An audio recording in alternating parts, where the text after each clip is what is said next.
ہم اگر کسی لڑکی کو دیکھتے ہیں اور ہم یہ سوچتے ہیں کہ اس میں تو احساسات ہی نہیں ہیں، لیکن ہم یہ بھول جاتے ہیں کہ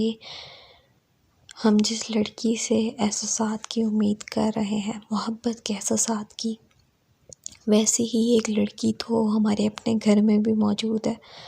جس سے ہم یہ امید کرتے ہیں کہ اگر اس کے دل میں کسی کے لیے محبت کا جذبہ جاگے گا بھی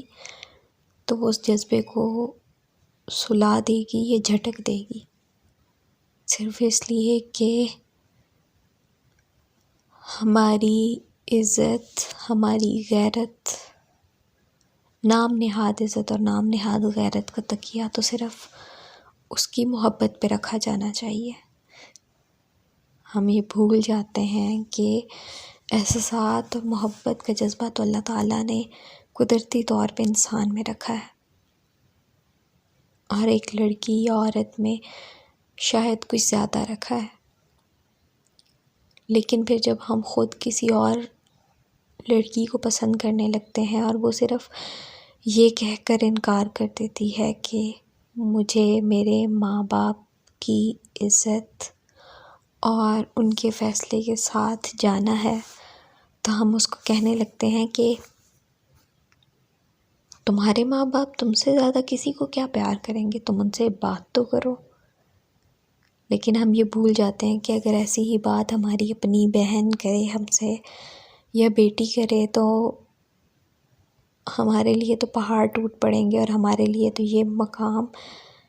یہ بات ایسی ہوگی جیسے ہم نے اس کی کوئی اچھی تربیت ہی نہیں کی۔ عورت کی تربیت کو جج کرنے کا یہ معیار کیوں ہے کہ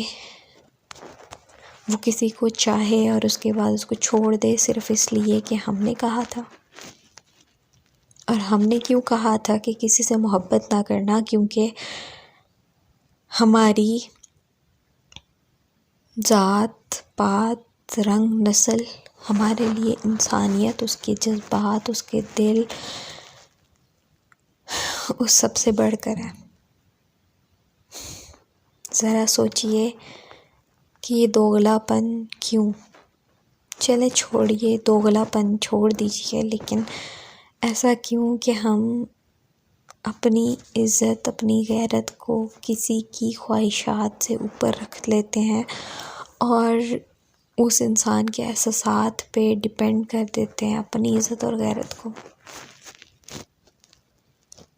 آپ کی عزت، آپ کی غیرت بچانا، برقرار رکھنا آپ پہ منحصر ہونا چاہیے، کسی اور پہ منحصر نہیں ہونا چاہیے۔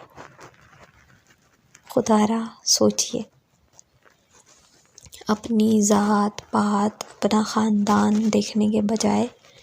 ایک انسان کو دیکھیے، اس کے احساسات کو دیکھیے۔ کیا پتہ آپ کی اسی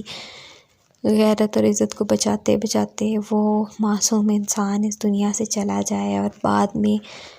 گزرے ہوئے سانپ کی لکیر پیٹتے